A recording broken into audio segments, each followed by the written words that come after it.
कैसे बैठेंगे बेटा? हम लोग वर्ग समीकरण हल करना सीख रहे हैं। आज अभ्यास शुरू कर रहे हैं हम लोग 8C। इसका पहला सवाल है 3x पे घात 2 धन 10x धन 8 बराबर 0। कह रहे हैं इसे हल कीजिए और उत्तर की जांच कीजिए। दोनों काम करना, हल करना है, उत्तर की जांच। हल कैसे करेंगे? क्या कीजिए, मैंने आपको जब मध्य पद का विखंडन करके यानी स्प्लिटिंग द मिड टर्म से आपको गुणनखंड करना सिखाए थे, वही वाली विधि पकड़ेंगे इसमें। देखिए उसी रूप में तो है द्विघात समीकरण जो है 2 घात 1 घात 0 घात घातों के घंटे में क्रम में लिख लिया। अब याद कीजिए, बताइए गुणनखंड किसके किए जाएंगे? इतने हिस्से में ये बराबर 0 तो दूसरा पक्ष हो गया, किसके दिए जाएंगे गुणनखंड? हाँ, 3 और 8 के। और हमें कितना लाना होगा? 10। जोड़ के या घटा के? जोड़ के, क्योंकि नियम ये था प्रथम पद और अंतिम पद ये समान चिन्ह के हैं तो जोड़ के लाते हैं, ये अलग अलग चिन्ह के हैं तो घटा के। अगर इसका गुणज 1 होता तो केवल हमें इसका करना पड़ता गुणनखंड, इसकी आवश्यकता नहीं पड़ती। लेकिन यहाँ हमें जोड़ की करनी पड़ेगी और जोड़ के हमें कितना लाना है? 10। रफ कार्य की बहुत आवश्यकता पड़ेगी। रफ बना दिया हमने यहाँ पर रफ कार्य। पहले 3 के आवाज गुणनखंड किए, 3 एकम 8 के किए, 2 चौक 8, 2 दूनी 4, 2 एकम 2।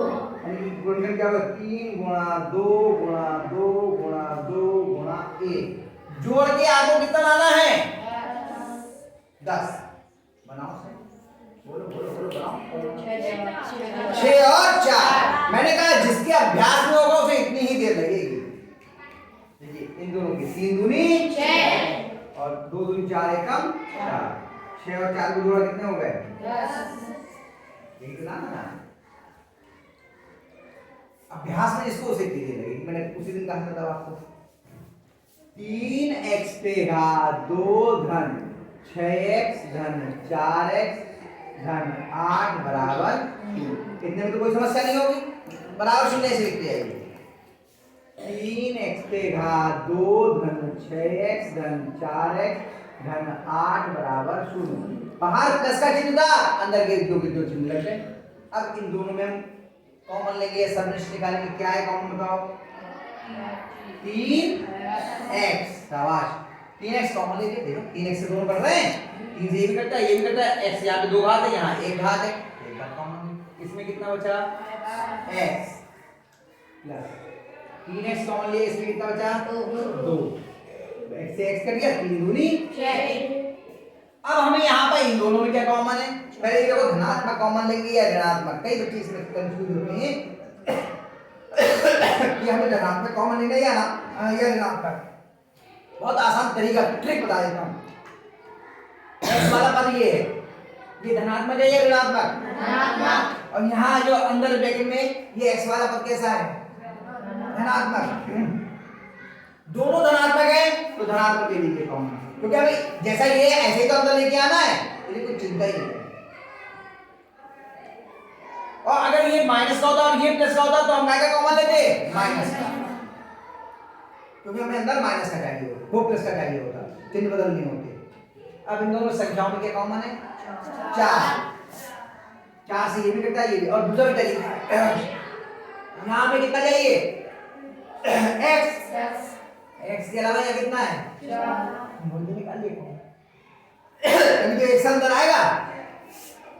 4 से भाग के कितना आ गया? x धन। अब इन दोनों में क्या कॉमन है?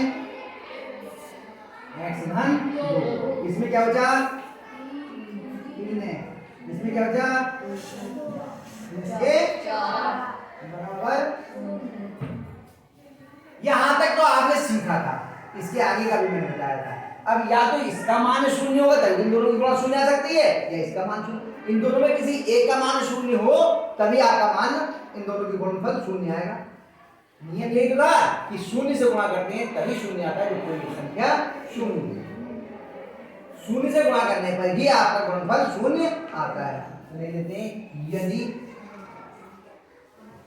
x धन 2 बराबर 0 तो x बराबर कितना आ जाएगा बताओ? माइनस का 2, वेरी गुड। एक्स बराबर कितना आ गया? और यदि 3x धन 4 बराबर 0, तो 3x बराबर कितना हो गया? माइनस के 4, और x बराबर कितना हो गया? माइनस के 4/3। सवाल तो हल हो गया। x के मान क्या क्या निकल के आ गए? माइनस का 2 और माइनस का 4/3। लेकिन आपने इतने पे नहीं छोड़ना है, वो कह रहे हैं उत्तर की जांच भी करो, उत्तर की जांच भी। तो एक बार हम इससे उत्तर की जांच करेंगे, एक बार इससे करेंगे, दोनों से करेंगे। कैसे होगी उत्तर की जांच? वो भी देख लीजिए। उत्तर की जांच,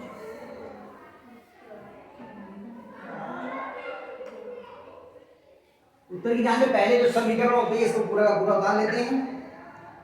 3x के घात 2 धन 10x धन 8 बराबर 0। x का पहले एक मान रखिए, फिर दूसरे 2 बार में होगा, क्योंकि 2 मान है। पहले इससे उत्तर की जांच होगी, फिर इससे होगी। x बराबर -2 रखने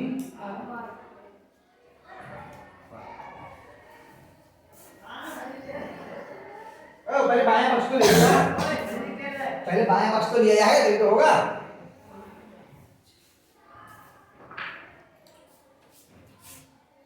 बायां, क्योंकि बाएं पक्ष में 4 है, बायां पक्ष लेने क्या हो जाएगा? बायां पक्ष में लिख देते हैं x के घात 2 धन 10x धन 8। अब क्या लिखेंगे? x बराबर -2 रखने -2 का वर्ग धन 10 गुणा -2 धन 8 बराबर -2 का वर्ग कितना आ जाएगा? 4। चाहे माइनस की संख्या हो जाए प्लस की, वर्ग हमेशा धनात्मक आता है। 10 की -2 से गुणा करेंगे तो माइनस क्या आएगा? 10 दूनी 20 और प्लस तो गड़बड़ हो जाएगा भाई। अच्छा 3x पे घात करो बेटा, 3 है ना, 3 यहाँ 3 छूट गया नाम है ना। अब बेटा 3 चौक 12 -20 धन 8 कितना आ गया? 3 से ही छूट जाएगा आप लोगों से। 3 गुणा -2 के घात 2, 3, ठीक है, बराबर। अब 12 - 20 + 8 समान चिन्ह वाले जुड़ जाएंगे। कौन कौन है समान चिन्ह के? 12 और 8 कितने हो गए? 12 8 20, प्लस का हुआ माइनस का 20 बराबर 0। देख लो दायां पक्ष और बाएं पक्ष का मान 0 आगे मान रखते हैं। उत्तर के यहाँ दिया तो उत्तर तो सही है। अब दूसरे उत्तर को चेक करेंगे, सही है। x बराबर -4/3 रखने, अब यहाँ तो पहला वाला तो हल हो गया, दाएं पक्ष के बराबर आ गया। यहाँ पे लिखो क्या एक बार? बाएं पक्ष बराबर दायां, इसके बाद एक बार लिख देंगे। अब लिख देंगे x बराबर -4/3 लिखने पर, तो 3 गुणा -4/3 के घात 2 धन 10 गुणा -4/3 धन 8 बराबर 0। तो कितना हो जाएगा? 3 गुणा 4 चौक 16/3 माइनस का 10 चौक 40, ये 3 दिया 9 होगा, 4 चौक 3 दिया 9 होगा ना, बटे 3 धन 8 बराबर 0। ये 3 दिया 9 होगा ना। अब 3 एकम 3, 3 दिया 9, इन तीनों का लासा कितना आ जाएगा? 3, अरे बराबर 0 क्यों लिख रहे हैं? क्या कर रहे हैं? हमारा भी दिमाग एक ही चलने लगा। बाएं पक्ष में तो रखा है मान केवल, समीकरण में थोड़ी रखा है। इनका लासा कितना हो गया? 3, 3 एकम 3, 1 16 -40 बटे में ले लो, 1 3 3, 3 अट्ठे 24, 16 और 24 समान चिन्ह के जुड़ गए, कितना आ गया? 40 -40 बटे 3 आगे का यहाँ जाएगा 40 में 40 क्या बचा 0/3 बराबर 0। फिर बाएं पक्ष बराबर दाएं पक्ष को बायां पक्ष बराबर दायां पक्ष। अतः दोनों उत्तर सही हैं। सवाल तो यहीं तक हल हो गया था, लेकिन उत्तर की जांच यहां से वहां तक हुई। आई बात समझे? सवाल हल करके इतने नहीं हो गया, उत्तर की जांच यहां से वहां। तो उत्तर की जांच भी करनी आ गई होगी मेरे ख्याल से अब आपको, और सवाल हल करना तो आसानी से आ गया होगा। आगे नहीं आगे सवाल हल करना, तो इसको एक ही सवाल कराया अभी, इसको उतार दो ताकि और सारा समझ में आ जाए। फिर और करवाते हैं इस बात।